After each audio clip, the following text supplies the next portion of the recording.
Shalom, salam sejahtera dalam kasih Tuhan kita Yesus Kristus.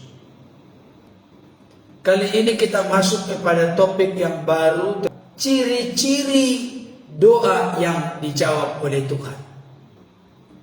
Saya menemukan minimal ada 7 ciri doa yang dijawab oleh Tuhan. Doa yang dijawab oleh Tuhan adalah doa yang diperkenan oleh Tuhan. Kita buka Alkitab dari Markus pasal 8 ayat 1 sampai 10. Saya bacakan untuk kita. Yesus memberi makan 4.000 orang. Pada waktu itu ada pula orang banyak di situ yang besar jumlahnya. Dan karena mereka tidak mempunyai makanan, Yesus memanggil murid-muridnya dan berkata, "Hatiku tergerak oleh belas kasihan kepada orang banyak ini. Sudah 3 hari mereka mengikuti aku dan mereka tidak mempunyai makanan. Dan jika mereka kusuruh pulang ke rumahnya dengan lapar, mereka akan rebah di jalan sebab ada yang datang dari jauh." Murid-muridnya menjawab, "Bagaimana di tempat yang sunyi ini orang dapat memberi mereka roti sampai kenyang?" Yesus bertanya kepada mereka, "Berapa roti ada padamu?" Jawab mereka, 7. Lalu ia menyuruh orang banyak itu duduk di tanah. Sesudah itu ia mengambil ke-7 roti itu, mengucap syukur, memecah-mecahkannya dan memberikannya kepada murid-muridnya untuk dibagi-bagikan, dan mereka memberikannya kepada orang banyak. Mereka juga mempunyai beberapa ikan, dan sesudah mengucap berkat atasnya, ia menyuruh supaya ikan itu juga dibagi-bagikan. Dan mereka makan sampai kenyang. Kemudian orang mengumpulkan potongan-potongan roti yang sisa sebanyak 7 bakul. Mereka itu ada kira-kira 4.000 orang. Lalu Yesus menyuruh mereka pulang. Ia segera naik ke perahu dengan murid-muridnya dan bertolak ke daerah Dalmanuta. Sejauh itu pembacaan firman Tuhan. Yang berbahagia adalah setiap kita yang mendengar firman dan yang setia memelihara serta melakukan dalam hidup kita hari lepas hari. Barangkali Bapak Ibu Saudara akan bertanya, "Pak Pendeta, ini kan terkait dengan Yesus membuat mujizat di hadapan 4.000 orang. Ini berbeda dengan yang 5.000 orang ya. Kalau 5.000 orang itu dengan 5 ketul roti 2 ekor ikan. Tapi 4.000 orang dikatakan di sini, "Berapa roti ada padamu?" 5. Jawab mereka, 7. Jadi ada 7 roti dan beberapa ikan. Ya. Jadi ini berbeda dengan yang 5.000 orang. Kalau yang 5.000 orang belum termasuk perempuan dan anak-anak, diperkirakan kurang lebih 15.000 orang. Tapi di sini dikatakan jumlah mereka kira-kira 4.000 orang. Pak Pendeta, apa kaitannya dengan ciri-ciri doa yang dijawab oleh Tuhan? Bukankah ini terkait dengan mujizat dari 7 roti dan beberapa ikan? Apa kaitannya dengan doa? Perhatikan baik Bapak Ibu Saudara. Ayat yang ke-6. Dan yang langsung memberikan contoh dari doa yang disukai, doa yang dikenal dan doa yang dijawab oleh Tuhan adalah Yesus sendiri. Dalam eksistensi keberadaan sebagai manusia, sangat mementingkan doa dalam hidupnya. Ayat yang ke-6, mari kita lihat Alkitabnya. Markus 8 ayat yang ke-6. Mari buka bersama saya. Markus 8 ayat yang ke-6. Lalu ia menyuruh orang banyak itu duduk di tanah. Sesudah itu ia mengambil ke-7 roti itu, mengucap syukur. Haleluya. 7 ciri doa yang dijawab oleh Tuhan adalah yang pertama, doa harus didasari dengan ucapan syukur. Mengucap syukur. Bapak Ibu Saudara, Apakah ini menjadi habit, gaya hidup atau kebiasaan yang sudah menjadi milik kita? Ketika kita berdoa, jangan pernah kita lupa untuk mengucap syukur. Landasi dan dasarilah doa kita dengan mengucap syukur. Berterima kasih kepada Tuhan. Ucapkanlah syukur. 4.000 orang ini di mana telah 3 hari bersama-sama dengan Yesus. Mereka tidak disuruh Yesus pulang dalam keadaan lapar. Hati Yesus tergerak oleh belas kasihan. Mereka harus makan dulu, setelah itu baru disuruh pulang. Dengan pengertian lain, Yesus itu melayani orang-orang yang mengikutinya bukan hanya diisi imannya, hatinya, spiritualitasnya, kerohaniannya, batiniahnya, tapi juga tubuh jasmaninya, perutnya juga diperhatikan oleh Yesus. Ini perlu saya sampaikan. Ada orang berkata, Bapak Ibu Saudara, udahlah Yesus itu Tuhan itu Bapa di surga, Roh Kudus hanya sibuk mengurus perkara-perkara rohani. No. Ini buktinya Yesus juga peduli tentang kebutuhan mereka. Karena Yesus juga pernah dicobai oleh iblis di padang gurun setelah berpuasa 40 hari 40 malam. Iblis berkata, jika betul engkau anak Allah, ubahlah batu-batu ini menjadi roti. Yesus menjawab apa, Bapak Ibu Saudara? Sebab ada tertulis manusia hidup bukan dari roti saja, tapi dari setiap firman yang keluar dari mulut Allah. Berarti Yesus juga mengakui betapa pentingnya kebutuhan jasmani yang adalah roti. Tapi orang-orang percaya tidak boleh hidup hanya dari roti saja, tapi juga dari firman. Roti itu kebutuhan jasmani, firman itu kebutuhan rohani. Yesus memperhatikan kita tentang kebutuhan rohani kita. Yesus juga memperhatikan hal yang sama tentang kebutuhan jasmani kita. Itu ayat ini menjelaskan itu. Tidak hanya Yesus berkata, yang penting kalian kan sudah gemuk rohaninya, udah pulang aja. Tidak, tapi Yesus tergerak hatinya oleh belas kasihan.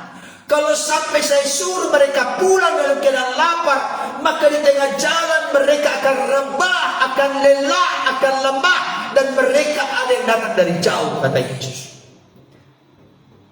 Diperhatikan, disuplai, dicukupkan kebutuhan jasmaninya, Bapak Ibu Saudara. Tetapi sebelum Yesus membuat 7 roti dan beberapa ikan ini berlipat kali ganda, satu hal yang dilandasi oleh Yesus ketika dia berdoa kepada Bapaknya, dia melandasi doanya dengan mengucap syukur. Kalau Yesus berdoa mengucap syukur kepada Bapaknya, kenapa kita ini tidak mengucap syukur? Saya tunjukkan kembali satu ayat. Mudah-mudahan saya temukan. Yohanes pasal 11. Mari buka Bapak Ibu Saudara Yohanes 11. Mari kita lihat dulu.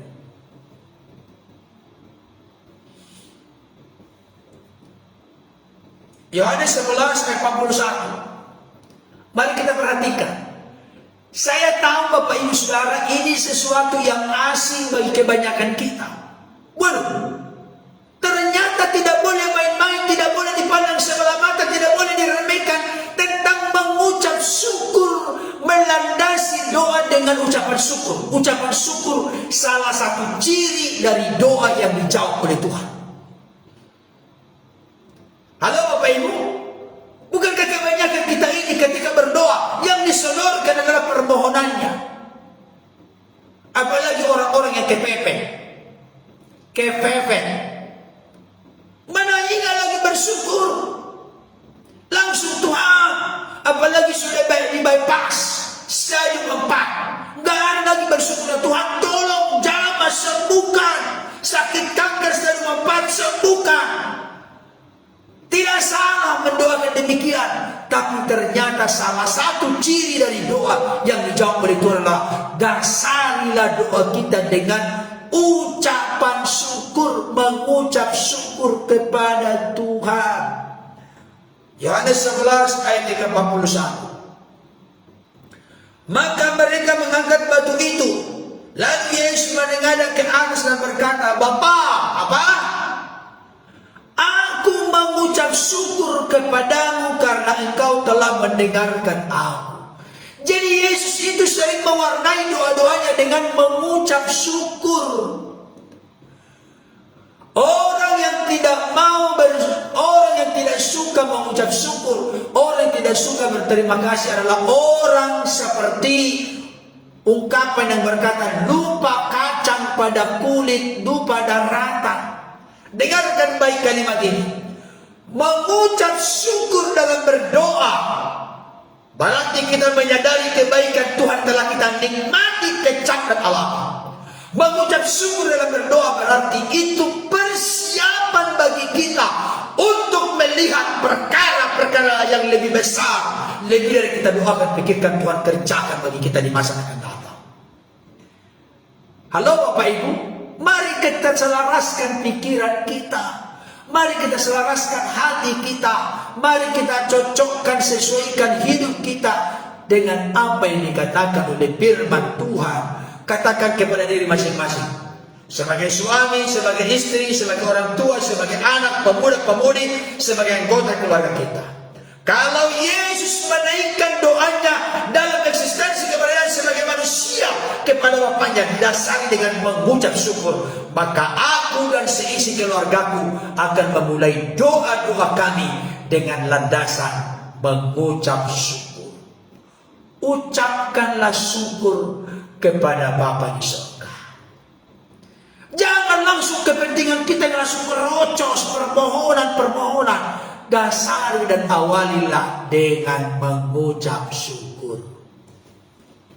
Sebelum terjadi pelipat gandaan dari 7 roti dan beberapa ikan kecil, yang Yesus lakukan terlebih dahulu mengucap syukur. Halo Bapak Ibu, apakah ada di antara kita yang abai tentang mengucap syukur ini? Makanya saya selalu tekankan dan ingatkan kepada kita, tubuh Kristus, gereja Tuhan, orang-orang percaya apapun yang menjadi denominasi dan nama sinode kita satu tubuh dalam Kristus. Amin. Saya selalu ingatkan Bapak Ibu Saudara, mari kita awali kehidupan kita dengan mengucap syukur. Kalau orang Batak bilang mandok mauliate. Mauliate ma'ale Tuhan disudi basah. Terima kasih ya Tuhan atas segala kebaikan dalam hidup kami. Saya ingatkan kepada kita gereja Tuhan dimanapun, sangatlah kita keterlaluan dalam hidup ini ketika sebelum makan pun tidak berdoa bersyukur kepada Tuhan.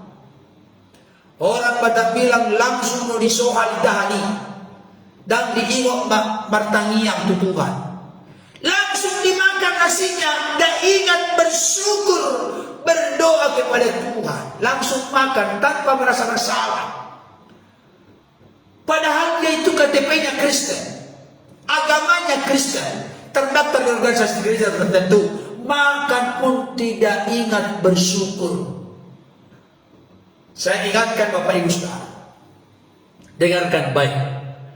Saya ingatkan salah satu kunci yang perlu kita perhatikan bersama dalam hidup ini.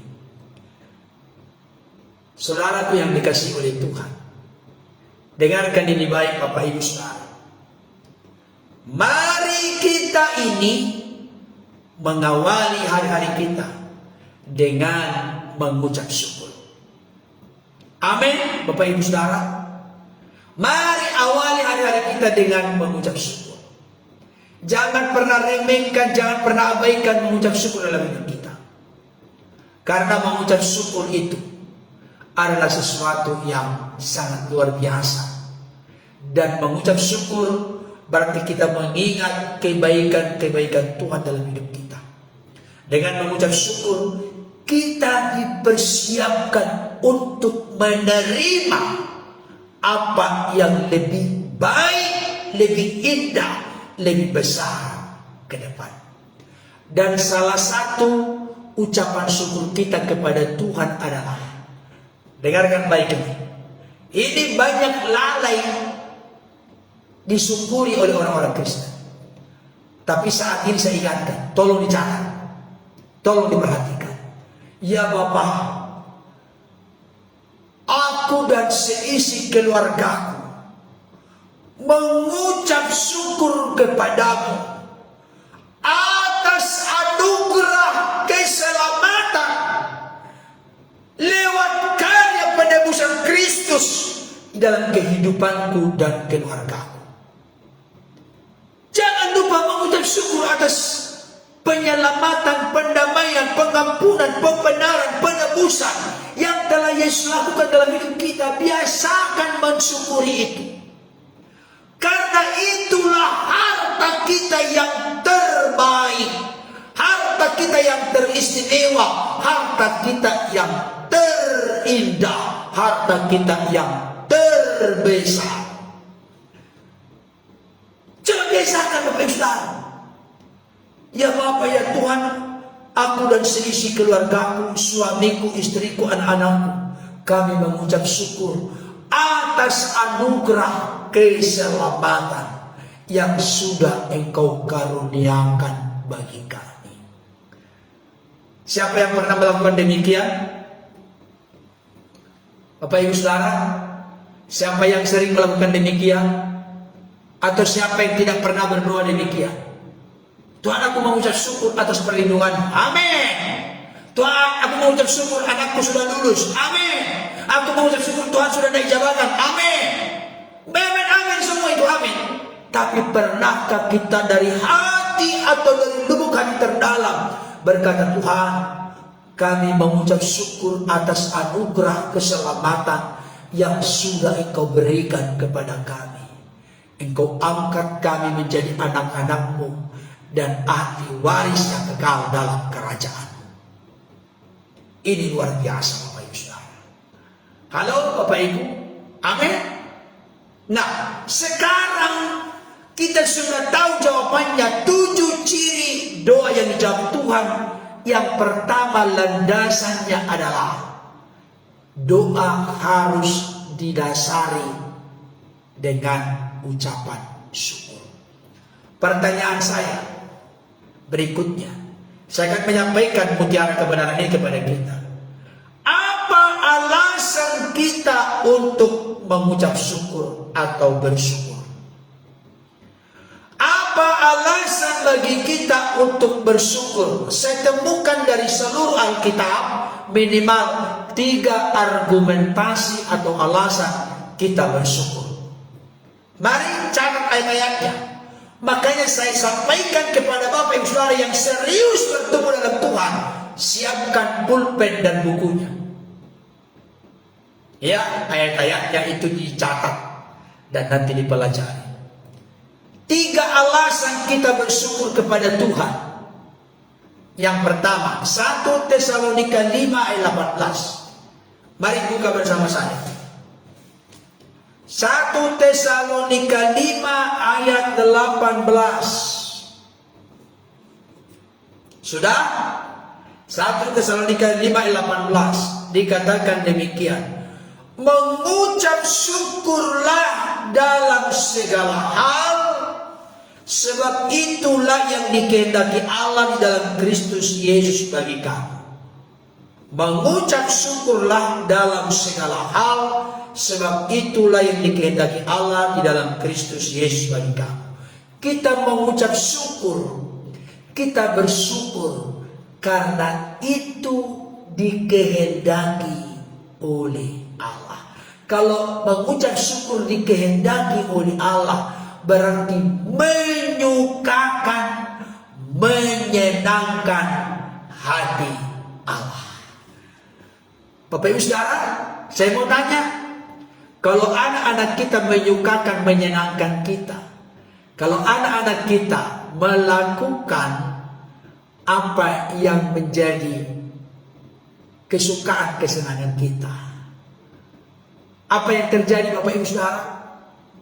Halo Bapak Ibu, kalau anak-anak kita menyukakan, menyenangkan, membanggakan kita, apa yang kita lakukan?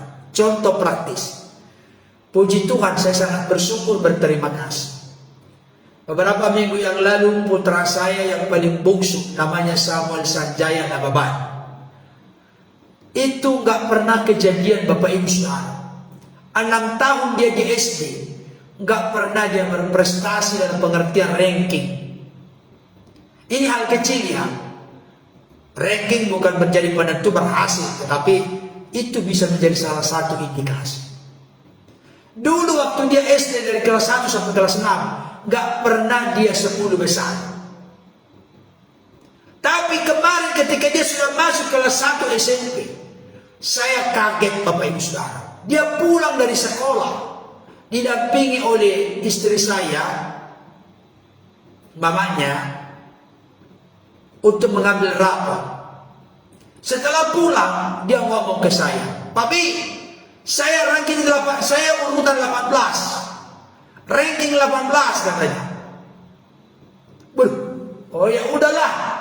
Saya nggak kaget karena selama dia SD nggak pernah kok 10 besar. Ya udah. Ya belajar lagi anak, saya bilang begitu. Tetapi kata dia, tetapinya apa? Ranking 18 kurang 17. Berarti 18 kurang 17 berarti dia ranking 1. Saya kaget Bapak Ibu Saudara. Kaget. Sangat kaget saya. Karena nggak nyangka. Dia ranking 1 Bapak Ibu Saudara. Ketika dia ranking 1, saya kaget. Dibalik dari kekagetan saya, akhirnya langsung saya ambil dompet. Perhatikan Bapak Saudara. Kenapa? Karena dia membanggakan saya. Saya tidak pernah duga. Saya tidak pernah kira. Saya tidak pernah menyangka dia akan dapat ranking 18 kurang 17. Ranking 1. Saya langsung ambil dompet. Saya kasih ke dia. Jujur saja Bapak Saudara, saya kasih 20.000. 10.000. Dia sangat senang dan bangga. Tapi yang pertama-tama, karena dia sudah berprestasi begitu, saya bangga dan senang, maka langsung saya kasih 20.000. Ini contoh yang sangat kecil dan sederhana. Dengan kata lain, kalau mengucap syukur itu merupakan perintah Tuhan bagi kita, mengucap syukur itu dikehendaki oleh Allah dalam Kristus Yesus bagi kita, mengucap syukur itu merupakan sesuatu yang disukai dan disenangi oleh Tuhan. Kalau Tuhan sudah senang, Tuhan sudah suka dengan ucapan syukur kita, maka jangan ajari ayam bertelur. Saya tidak mengatakan Tuhan itu seperti ayam, bukan. Ayam saja tidak perlu diajari bertelur. Apalagi Bapa kita yang sempurna, Bapa kita yang baik. Dia pasti melakukan jauh dari yang kita doakan dan pikirkan, seperti yang nyata dari kuasanya bekerja dalam hidup kita dan melalui hidup kita. Mengapa kita harus melandasi doa kita dengan mengucap syukur? Karena itu ciri doa yang dikabulkan dan dijawab oleh Tuhan. Apa alasan kita bersyukur? Karena itu menyukakan, menyenangkan hati Tuhan. Yakinlah, percayalah, pegang teguhlah, kalau kita sudah menyukakan, menyenangkan Tuhan. Sedangkan yang terbaik, dia rela mati di kayu salib menebus kita, dia lakukan. Apalagi berkat-berkat yang lain. Amin. Yang kedua, kenapa kita harus mengucap syukur atau bersyukur? Roma 8 ayat 28. Tulis ayatnya saudara. Roma 8 ayat 28. Saya tidak perlu buka karena saya sudah hafal. Kita tahu sekarang Allah turut bekerja dalam segala sesuatu untuk mendatangkan kebaikan bagi mereka yang mengasihi Dia, yaitu bagi mereka yang terpanggil sesuai dengan kehendak dan rencananya. Kenapa kita harus mengucap syukur? Karena Tuhan berkarya, bertindak, berbuat dalam segala sesuatu, dalam segala situasi hidup kita. Tuhan tidak pernah tinggal diam ketika kita dalam keadaan bermasalah, dalam keadaan kesulitan, dalam keadaan sakit, dalam keadaan punya pergumulan yang begitu berat dan besar, dalam keadaan sulit, susah, sukar. Tuhan itu bukan angkat tangan menyerah kepada kita, tapi Tuhan justru mengulurkan tangannya. Alkitab berkata, Allah turut bekerja dalam segala sesuatu, dalam segala situasi, dalam segala kondisi keadaan untuk mendatangkan kebaikan bagi kita. Kalau Tuhan selalu turut bekerja, tak pernah sedetik pun meninggalkan, membiarkan kita. Dia selalu setia menyertai, menolong, menopang, membawa kita kepada kemenangannya. Maka bersyukurlah kepada Tuhan. Amin Bapak Ibu Saudara? Amin. Terakhir, kenapa kita harus bersyukur? Argumentasi alasannya adalah Yeremia 29 ayat 11. Tahu ayatnya? Yeremia 29 ayat 11. Tolong ya, ayat ini ayat hafalan ini. Waduh, berat ini Pak Pendeta, banyak banget ayat hafalannya. Iya. Yeremia 29 ayat 11. Mari kita buka dulu. Saya tahu sebenarnya supaya lebih lengkap ya. Yeremia 29 ayat 11. Sesungguhnya aku tahu rancangan kepadamu, itu kan. Mari kita buka dulu. Yeremia 29 ayat 11. Demikian bunyinya. Sebab aku ini mengetahui rancangan-rancangan apa yang ada padaku mengenai kamu. Demikianlah firman Tuhan, yaitu rancangan damai sejahtera dan bukan rancangan kecelakaan, untuk memberikan kepadamu hari depan yang penuh harapan. Kenapa kita bersyukur kepada Tuhan? Karena Tuhan punya rencana yang terbaik bagi kita. Makanya tadi saya awali, jawaban doa itu ada ya. Berarti itu yang terbaik bagi kita. Jawaban Tuhan tidak, berarti bukan yang kita doakan itu yang terbaik kepada kita, tapi Tuhan sedang siapkan yang terbaik lain. Yang ketiga, tunggu dulu.